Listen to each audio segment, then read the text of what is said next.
নমস্কার, নকশি খাতায় আপনাদের সবাইকে স্বাগত। কেমন আছেন সকলে? সকলকে আমার শুভ কামনা জানিয়ে আজকের গল্প শুরু করছি। আজ যে গল্পটি পড়ছি তার নাম শুধু একবার, লেখা ত্রিদীপ কুমার চট্টোপাধ্যায়। টুং, মোবাইলে নোটিফিকেশন, ফেসবুক মেসেঞ্জারের মেসেজ। এই নিয়ে 10 মিনিটে 3 বার। শিখা নড়ল না, বালিশে মুখ গুঁজে আছে। ঘুম ভেঙেছে আধ ঘন্টা আগে, কিন্তু ওঠার একটুও ইচ্ছে নেই। উইকেন্ডের প্রথম দিন শনিবার, এই দিনটা ওর সবচেয়ে প্রিয়। ইচ্ছে মতো খরচ করবে, আলসেমির বিলাসিতা করবে, কোনো তাড়া নেই।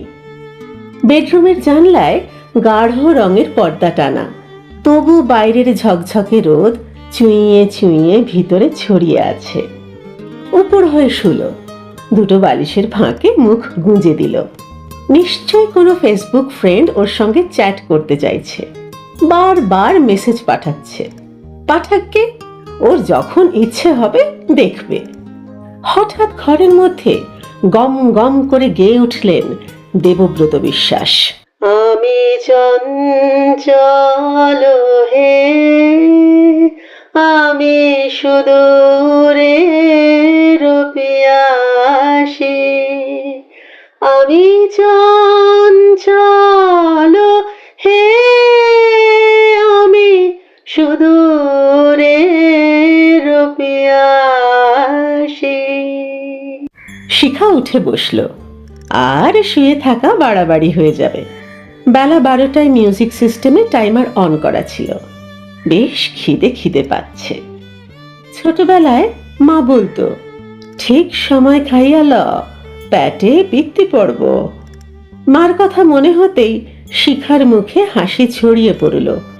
আবার টুং, আবার মেসেজ। আশ্চর্য, পাগল নাকি? মেসেজ না করে ফোন করতে পারতো? না, পারতো না। ও তো কাল শোয়ার সময় মোবাইলের সিম অফ করে রেখেছে। অ্যাপার্টমেন্টের ওয়াইফাইতে ফোনে নেট চলছে। ল্যান্ডফোন অবশ্য চালু। মা, বাবা, বাবুন ছাড়া কেউ ওই নাম্বার জানে না। কিন্তু এত তাড়া কিসের? শিখা বিছানায় পড়ে থাকা ফোনটা একবার দেখলো। ওয়াশরুম থেকে ফিরে ওভেনে চা বসালো, ফ্রিজ থেকে ব্রেড বার করলো। এই সময়টায় বড্ড কষ্ট হয়। দেশে থাকতে কিচ্ছু করতে হয়নি, এখনো দেশে গেলে হয় না। এখানে সব নিজে, এত বড় বাসায় একদম একা। 1 বছর হয়ে গেল বাবুন হাই স্কুল কমপ্লিট করে বস্টনে কলেজ করতে চলে গেছে। দেবব্রত গেয়ে চলেছেন, ও গো সুদূর বিপুল সুদূর, তুমি যে বাজাও ব্যাকুল বাঁশরি। শিখার শরীরে আবার কাঁটা ফুটল, 2 চোখে জল। এতবার শুনেছে, তবুও চোখের সামনে স্পষ্ট দেখতে পায় রবীন্দ্রনাথকে, অলৌকিক এক নবীন যুবক।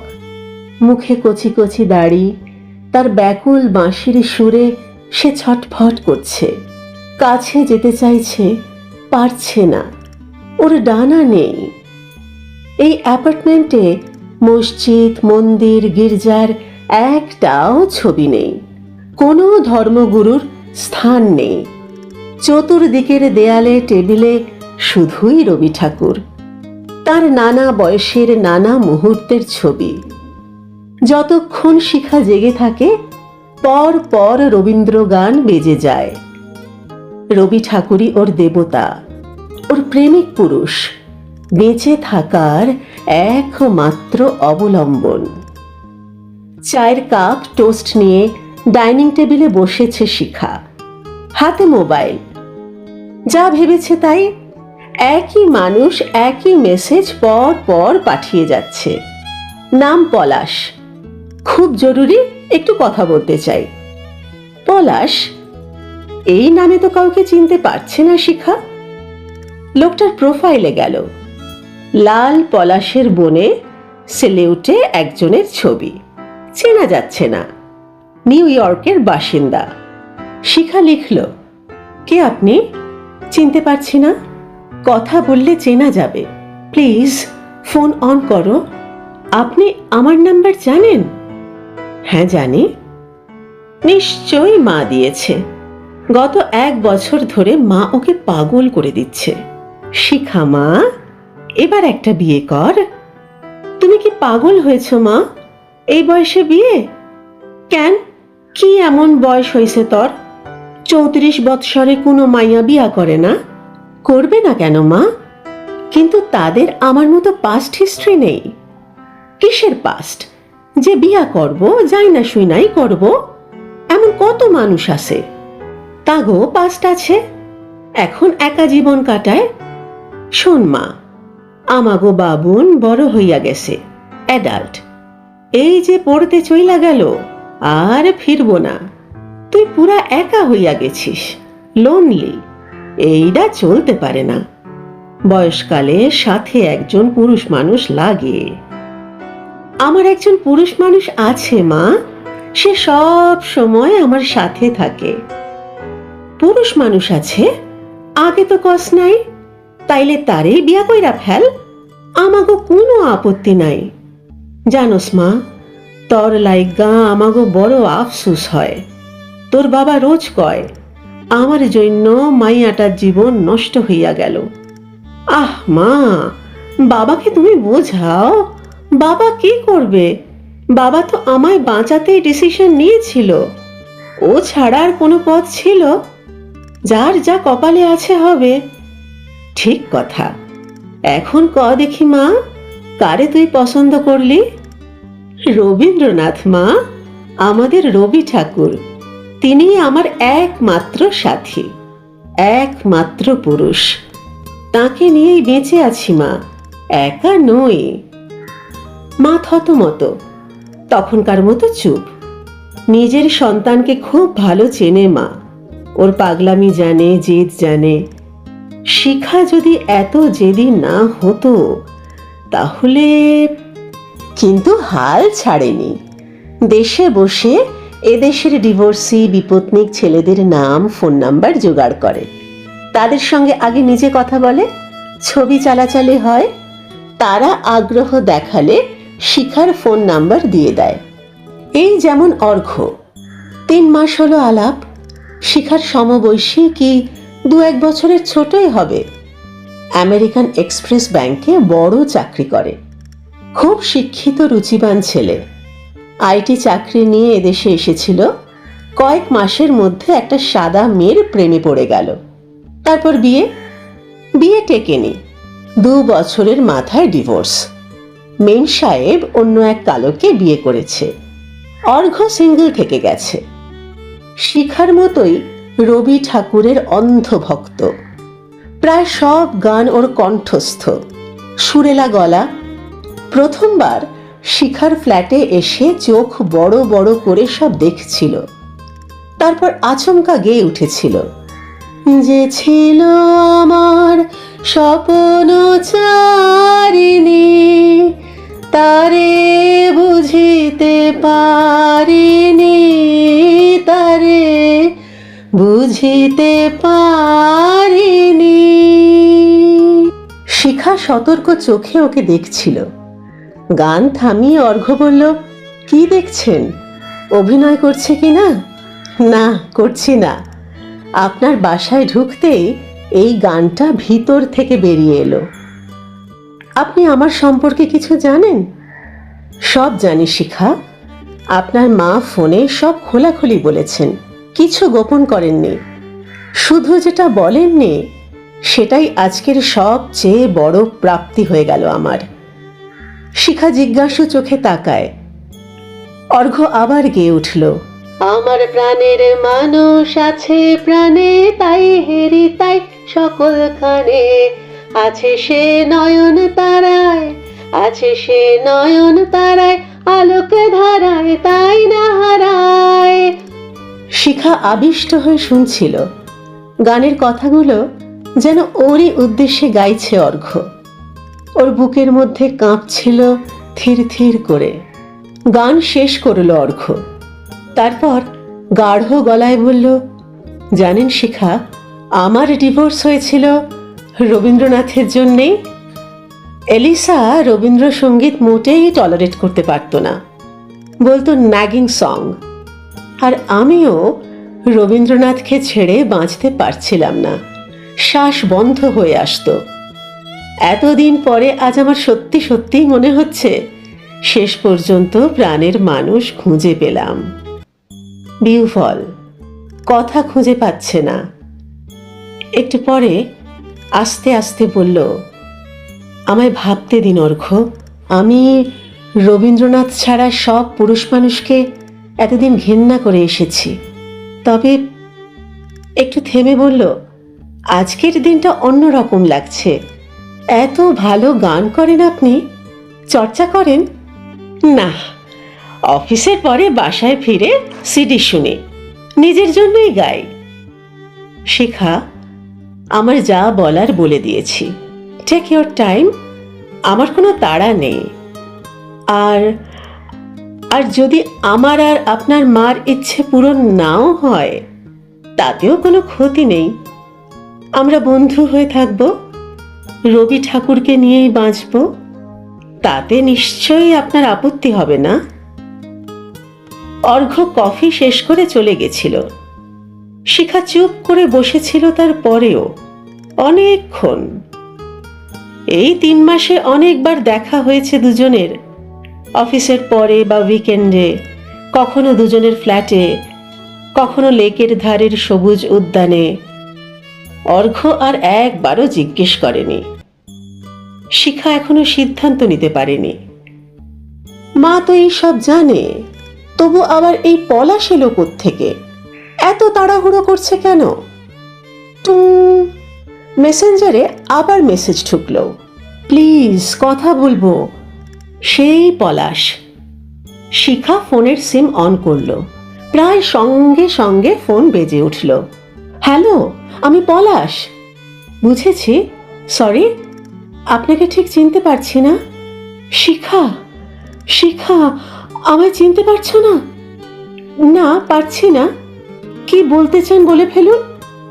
শিখা, তুমি তুমি তুমি আমি আমি বাবুনের বাবা। হোয়াট? আপনি আপনি আপনি নাম ভাড়িয়ে ফোন করছেন? এত সাহস আপনার? শিখা, শিখা শোনো, প্লিজ ফোন কেটে দিও না। তুমি ভুলে গেছো আমার নিকনেম পলাশ। আমি তোমার কাছে মাথা নিচু করে ক্ষমা চাইছি।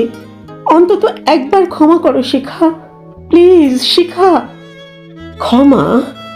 আপনার মতো জানোয়ারকে? এত সাহস হয় কি করে আমায় ফোন করার? আমার নাম্বার কে দিল? মা?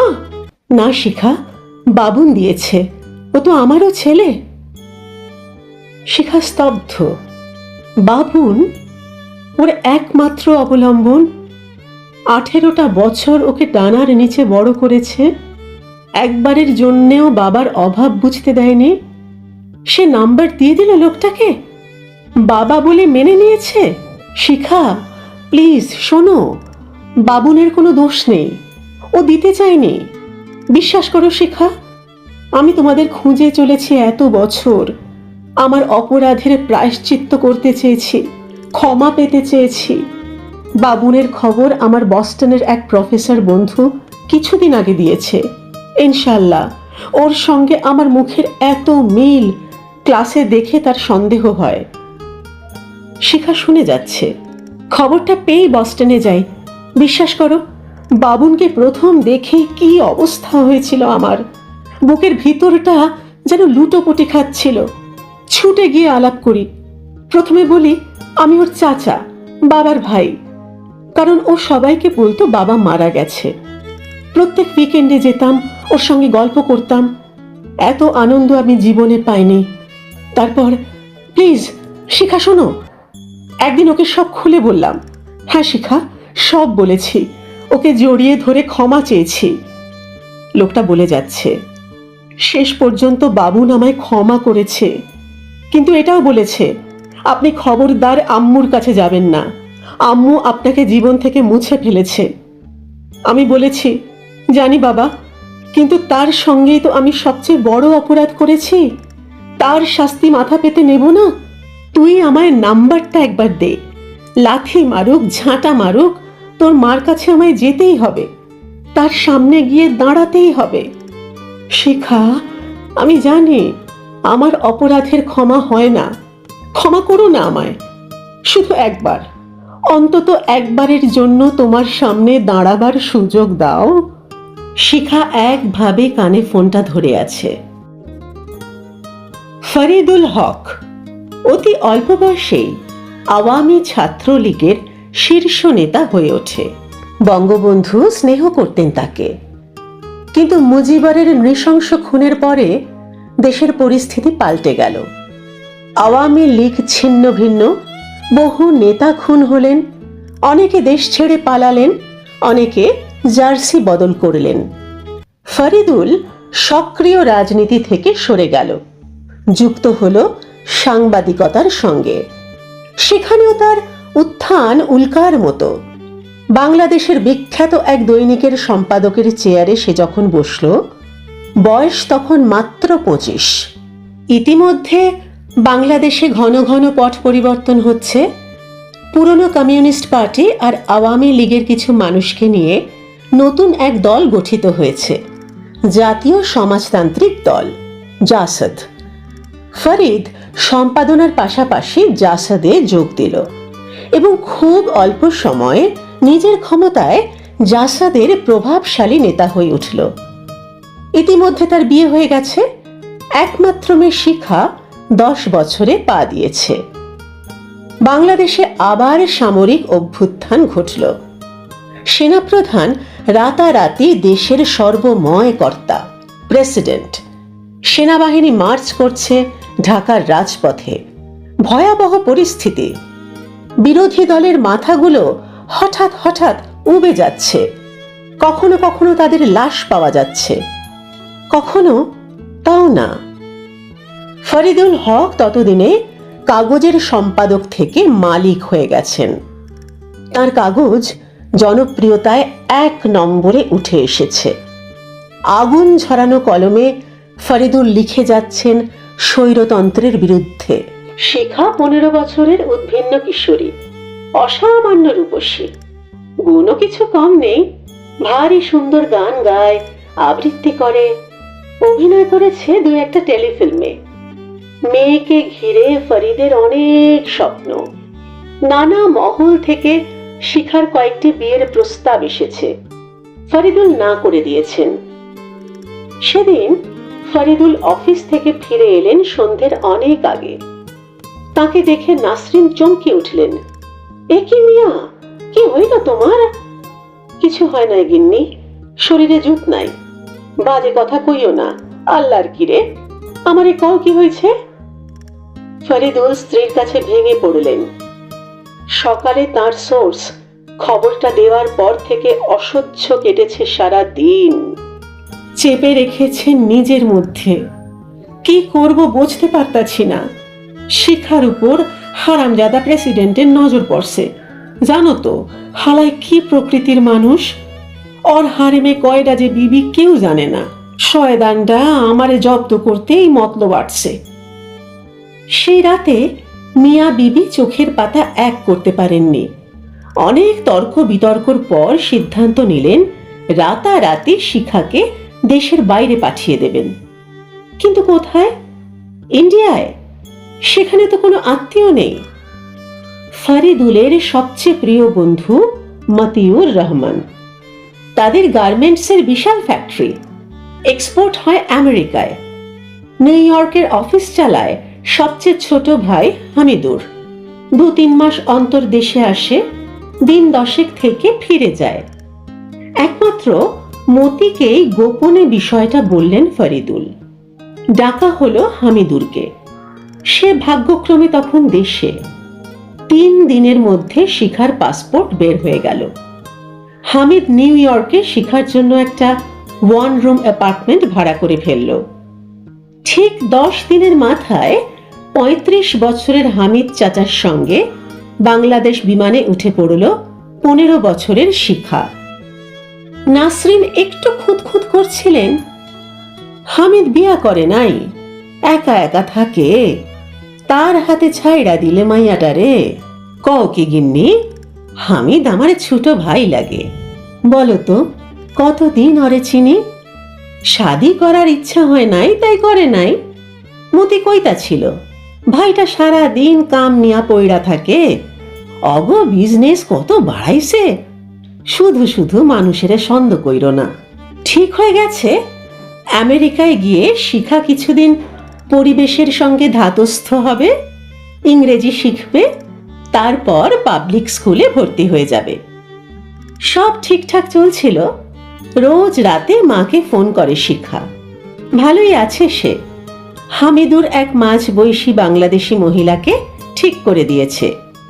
শিখার সে খালাম্মা, বাঙালি রেস্টুরেন্টে কাজ করে, সন্ধ্যের পরে আসে, রান্না বান্না কাজকর্ম করে পরদিন বেলা 12টা নাগাদ বেরিয়ে যায়। হামিদুর সময় পেলেই চলে আসে, ভাইঝিকে নিয়ে বেড়াতে বের হয়।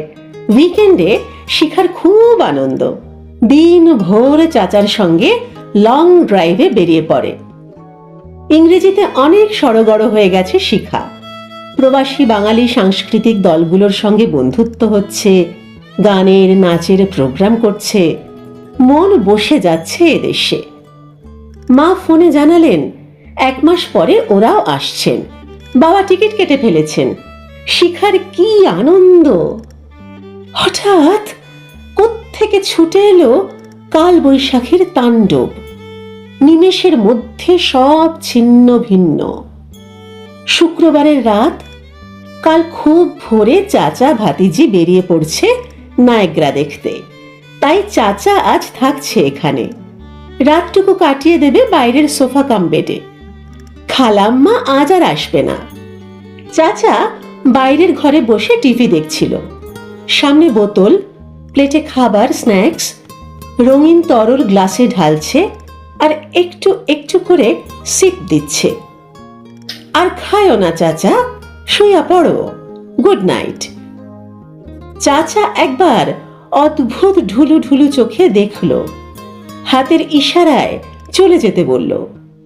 এই একটা ব্যাপার শিখার খুব খারাপ লাগে, চাচার সব ভালো, শুধু এই ড্রিঙ্ক করা ছাড়া। কি যে আনন্দ পায় কে জানে। ঘরে ঢুকে রাত পোশাক পরল শিখা, নাইট ল্যাম্প জেলে সুইচ অফ করল, তারপর শুয়ে পড়ল। তখন কত রাত জানে না, সাপের মতো ফোঁস ফোঁস শব্দে শিখার ঘুম ভেঙে গেল। চোখ মেলে তাকিয়ে আতঙ্কে চিৎকার করে উঠেছে। দরজার দুটো পাল্লা ধরে দাঁড়িয়ে আছে কেউ, হামিদুর রহমান। সাপদের দৃষ্টি, খালি গা, বুক ভর্তি লোম, লুঙ্গিটা কষে খুলে নেমে এসেছে 2 পায়ের ফাঁকে। চাচা! আয় আয়, চুপ জামাগি। টলমল করতে করতে জন্তুটা এগিয়ে আসছে। উহ উহ, খুবলে খুবলে খাচ্ছে একটা হায়না, রক্তে ভেসে যাচ্ছে শিখা। মা, আম্মা, মা! 15 বছরের কিশোরীর আর্ত চিৎকার ধাক্কা খেয়ে ফিরছে দেওয়ালে। কতক্ষণ, কতবার! এক সময় সব অন্ধকার। রবিবার সন্ধে খালাম্মা অ্যাপার্টমেন্টে আবিষ্কার করে শিখাকে, শুকিয়ে যাওয়া রক্তের মধ্যে পড়ে আছে, সম্পূর্ণ বিবস্ত্র। খালাম্মা ফোন করে হামিদুরকে, সুইচড অফ। ফোন পেয়ে ছুটে আসে বাঙালি রেস্টুরেন্টের সবাই, প্রাণ তখনও ধুকপুক করছে। ওকে ভর্তি করা হলো হসপিটালে। খবর গেল ঢাকায়, ছুটে এলেন ফরিদুল নাসরিন। হামিদুর হঠাৎ ভ্যানিশ হয়ে গেছে। ঘটনাস্রোত বয়ে চলে। 1 মাস পরে শিখা অনেকটা শারীরিকভাবে সুস্থ হয়ে উঠেছে, কিন্তু মানসিক ট্রমা কাটছে না। কাউন্সেলিং চলছে। ওদিকে মতিউর সম্পর্ক ছেদ করেছেন ভাইয়ের সঙ্গে। অন্য ভাই এসে দায়িত্ব নিয়েছে নিউ ইয়র্ক অফিসের। হামিদুর রহমান কোথায় কেউ জানে না। নিজেদের মতো করে খোঁজ চলছে, ফ্যামিলির ব্যাপার পুলিশকে জানানো যাচ্ছে না, তাতে মেয়েটার ক্ষতি হয়ে যাবে। 1 মাস পর অন্য বিপদ ঘনিয়ে এলো। শিখা প্রেগনেন্ট। সোজা পথ একটাই, অ্যাবর্শন করা। শিখা রাজি নয়, ও দেশেও ফিরবে না। ফরিদুলের এক পিস্তত ভাই থাকেন টরন্টোতে, সেখানেই নতুন আস্তানা ঠিক করা হলো। শিখা, শিখা, শুনছো? প্লিজ একটা বার আমায় শাস্তি দাও, তবু ক্ষমা করো। বিভীষিকার দিনগুলো পেরিয়ে বাস্তবে ফিরেছে শিখা। দীর্ঘশ্বাস পড়ল। জঘন্য লোকটা অনুতাপে দগ্ধ হচ্ছে, কাকুতি মিনতিতে সেটা স্পষ্ট। অবসন্ন গলায় বলল, ঠিক আছে, ক্ষমা করে দিলাম, ব্যাস আর কখনো ফোন করবেন না, ছাড়ছি। না না শিখা, শুধু একটি বারের জন্য তোমার সামনে গিয়ে দাঁড়াবো, তুমি থুতু ছেটাবে, লাঠি ঝাঁটা মারবে, আমি মাথা পেতে নেব, তবেই আমার প্রায়শ্চিত্ত হবে। ওসব আমি পারবো না, ড্রামা করবেন না, ক্ষমা করে দিয়েছি, সম্পর্ক শেষ। আল্লাহর কসম শিখা, ড্রামা করছি না, এই ক্ষমা আমি নিতে পারবো না, শাস্তি আমায় পেতেই হবে। একটা বার, শেষবারের মতো তোমার সামনে গিয়ে দাঁড়াতে দাও, অনলি ফর ওয়ান্স, প্লিজ শিখা, দয়া করো। ঠিক আছে, কবে আসবেন বলেন? তবে একবারই, আর কখনো না। হ্যাঁ শিখা, আজকেই যাব। আজকে? আচ্ছা। ফোন কেটে দিল। কি চাইছে লোকটা? 18 বছর পরে সম্পর্ক জোড়া দিতে চাইছে? স্বামী স্ত্রী হিসেবে আবার জীবন শুরু করতে চাইছে? অসম্ভব। বাবুনকে নিয়ে প্রতি বছর একবার দেশে গেছে শিখা। মতি চাচাদের সঙ্গে ভাইয়ের সম্পর্ক না থাকলেও খবরাখবর আসে। গতবার পর্যন্ত জেনেছে লোকটা আর বিয়ে করেনি, অন্য এক বাংলাদেশি ব্যবসায়ীর গার্মেন্টস ব্যবসার পার্টনার। নিউ ইয়র্কের লং আইল্যান্ডে থাকে। ঘরের মধ্যে রেজওয়ানা চৌধুরী বন্যা গেয়ে উঠলেন, আমার প্রাণের মাঝে সুধা আছে, চাও কি? হায়, বুঝি তার খবর পেলে না? পারিজাতের মধুর গন্ধ, চাও কি? হায়, বুঝি তার নাগাল মেলে না। শিখা জানালার পর্দা সরিয়ে দিল। আকাশে বড় একখণ্ড কালো মেঘ, রোদ ছায়ার লুকোচুরি চলছে। এই মেঘলা, এই আলো। দূরে অন্টারিও লেক আদিগন্ত, লেকের জলে মেঘের ছায়া। লোকটা আজকেই আসছে বলল। কোত্থেকে আসছে? এখন দুপুর 1:30। এই সময় কি নিউ ইয়র্ক টরন্টোর ফ্লাইট আছে? অর্ঘ্য এখন কি করছে? ওকে একটা কল দেবে? না থাক, বুকের মধ্যে চিনচিন করছে। লোকটার কথাগুলো হাহাকারের মতো শোনাচ্ছিল। কেন? শুধুই অনুশোচনা? বন্যা গাইছেন, ডাক উঠেছে বারে বারে, তুমি সাড়া দাও কি? শিখার শরীর জুড়ে এক রাস অবসাদ। ফ্রিজে ডাল ভাত মাছ রান্না আছে, বের করতে ইচ্ছে করছে না, খিদে মরে গেছে। শিখা বিছানার দিকে এগিয়ে গেল। পরের গান গাইছেন কাদরি কিবরিয়া। রাঙিয়ে দিয়ে যাও যাও যাও গো এবার যাবার আগে, তোমার আপন রাগে, তোমার গোপন রাগে, তোমার তরুণ হাসির অরুণ রাগে, অশ্রু জলের করুণ রাগে। আহ, কি আরাম! শরীর জুড়িয়ে যাচ্ছে। মধুর শীতল প্রবাহে ওকে ভিজিয়ে দিচ্ছেন রবি ঠাকুর, শিখার একমাত্র দেবতা, একমাত্র প্রেমিক। টুং টাং কলিং বেল বেজে উঠল। কে কে এলো? নিশ্চয়ই অর্ঘ্য। প্রায় প্রতি উইকেন্ডে দুপুর দুপুর চলে আসে ছেলেটা। দুজনে একসঙ্গে পঞ্চব্যঞ্জন দিয়ে বাঙালি ভোজন করে। তারপর গানের সেশন, ওই একজনেরই গান, রবীন্দ্রনাথ। কিন্তু অর্ঘ্য তো ফোন না করে আসে না, আবার টুংটাং। নিশ্চয়ই সারপ্রাইজ দিতে এসেছে, হয়তো আজকে নিজেই রান্না করে এনেছে। ছেলেটার রান্নার হাতও চমৎকার।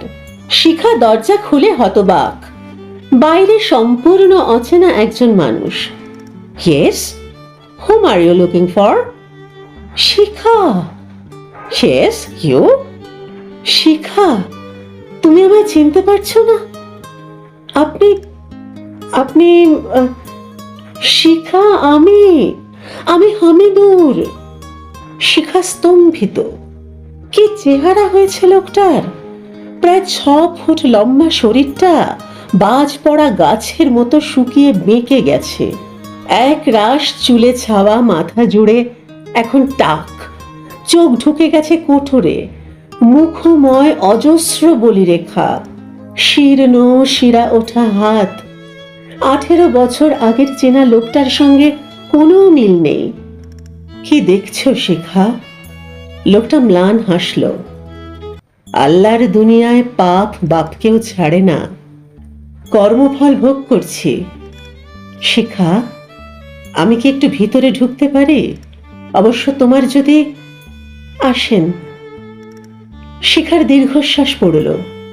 নির্নিমেষ দেখছে, শুধু লোকটার চোখের দৃষ্টিতেই যা কিছু মিল। বসেন। সোফা দেখিয়ে দেয়। না, তোমার বাসায় বসার অধিকার আমার নেই। শিখা বলতে বলতে সহসা প্রৌঢ় লোকটা উবু হয়ে বসে পড়ল, জড়িয়ে ধরল শিখার পা। শিখা, আমায় ক্ষমা করো শিখা। আরে আরে করেন কি? আরে! শিখা আপ্রাণ চেষ্টা করছে পা ছাড়িয়ে নিতে, 2 হাত দিয়ে ওর কাঁধ ধরে টানছে। লোকটা উঠছে না, মাথা ঠুকছে ওর পায়ে। শিখা, আমায় লাথি মারো, থুতু দাও, আমি ক্রিমিনাল, ক্ষমা করো। হেমন্ত মুখোপাধ্যায় গাইছেন, চরণ ধরিতে দিও গো আমারে, নিও না সরায়। কিছুতেই ওঠাতে পারছে না লোকটাকে। ওর পায়ের পাতায় ঠান্ডা ঠান্ডা অনুভূতি। লোকটা কাঁদছে। আর কি আশ্চর্য, শিখার বুক থেকে উঠে আসছে কান্না। লোকটার জন্য মনের কোথাও কি এক ফোঁটা ভালোবাসাও লুকিয়ে ছিল? শিখা আর দাঁড়াতে পারেনি, বসে পড়েছে। লোকটার মুখ 2 হাত ধরে তুলে এনেছে, অবরুদ্ধ কণ্ঠে বলেছে, বলছি তো, ক্ষমা করে দিয়েছি, আপনার শাস্তি আপনি পেয়ে গেছেন। হামিদুর মুখ তুলে তাকালো। এখনো তার 2 গাল বেয়ে জলের ধারা। হ্যাঁ শিখা, তুমি যে ছুঁয়েছ আমায়, আমার প্রায়শ্চিত্ত এতদিনে সম্পূর্ণ হলো, শান্তিতে মরতে পারবো। শিখা ঝরঝর করে কেঁদে ফেলল। ঘরের মধ্যে ভেসে চলেছে, নিজ হাতে তুমি গেঁথে নিও হার, ফেলো না আমারে ছড়ায়। কত কাল পরে, এত কাছাকাছি আবার। হামিদুরের হাত শিখার হাতে, অজান্তে। কারো মুখে কোনো কথা নেই, শুধু দুজন তাকিয়ে আছে পরস্পরের দিকে। ঝরে পড়ছে অবিরল অশ্রুজল। নিস্তব্ধতার বুকে শুধু গান, রবীন্দ্রনাথ। বিকায়ে বিকায়ে দিন আপনারে, পারি না ফিরিতে দুয়ারে দুয়ারে, তোমারই করিয়া নিও গো আমারে। হামিদুর হঠাৎ একটু ব্যস্ত, চোখ মুছে জ্যাকেটের পকেট থেকে একটা মোটা মুখবন্ধ খাম বের করলো। শিখা, এটা রাখো। এটা কি? অনেক দরকারি কাগজ আছে, আমার এন্তেকালের খবর পেলে তখন খুলো। এসব কি বলছেন? ঠিকই বলছি শিখা, আমার সময় শেষ, আল্লাহর ডাক এসে গেছে। বাঁচার কথা বলবেন না, হক কথা বলছি। আমার ফুসফুসে ক্যান্সার, 2 বছর ধরে ট্রিটমেন্ট চলছে, কিন্তু আর টানতে পারছে না, বিষ ছড়িয়ে পড়েছে, লাস্ট স্টেজ। হসপিটাল জবাব দিয়েছে। শিখা স্তব্ধ। হামিদুর উঠে দাঁড়ালো।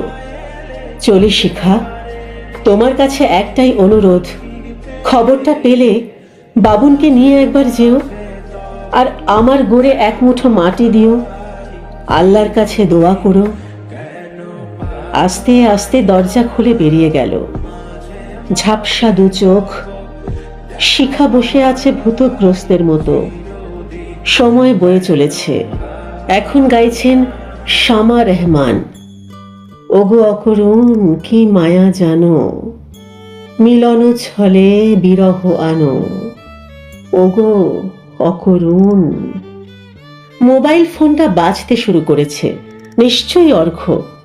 আজ কথা বলতে ইচ্ছে করছে না, ধরবে না, টেক্সট করে বলে দেবে। শিখা ডাইনিং টেবিলের ওপর থেকে ফোনটা তুলল। অর্ঘ্য নয়, অচেনা number. Hello, hi, am I speaking? Can I speak to Shikha Haque? পুরুষ কণ্ঠ, আমেরিকান অ্যাকসেন্টে ইংরেজি। Speaking, madam, I am calling from New York cancer hospital. পরবর্তী কথাগুলো নেমে এলো বজ্রপাতের মতো। দুঃখের সঙ্গে জানাতে বাধ্য হচ্ছি, ঠিক 10 মিনিট আগে মিস্টার হামিদুর রহমান পলাশ শেষ নিঃশ্বাস ত্যাগ করেছেন। হসপিটাল রেজিস্ট্রারে একমাত্র রিলেটিভ হিসেবে আপনার নাম, অ্যাড্রেস এবং ফোন নাম্বার দেওয়া ছিল। আপনাকে অনুরোধ, আপনি ফার্স্ট অ্যাভেলেবল ফ্লাইট ধরে চলে আসুন। শুধু একবার। গল্পটি এখানেই শেষ হলো। কেমন লাগলো জানাবেন। যদি ভালো লাগে চ্যানেলটি সাবস্ক্রাইব করে আমার পাশে থাকবেন, আর নকশি খাতাকে আপনার নিজের করে নেবেন।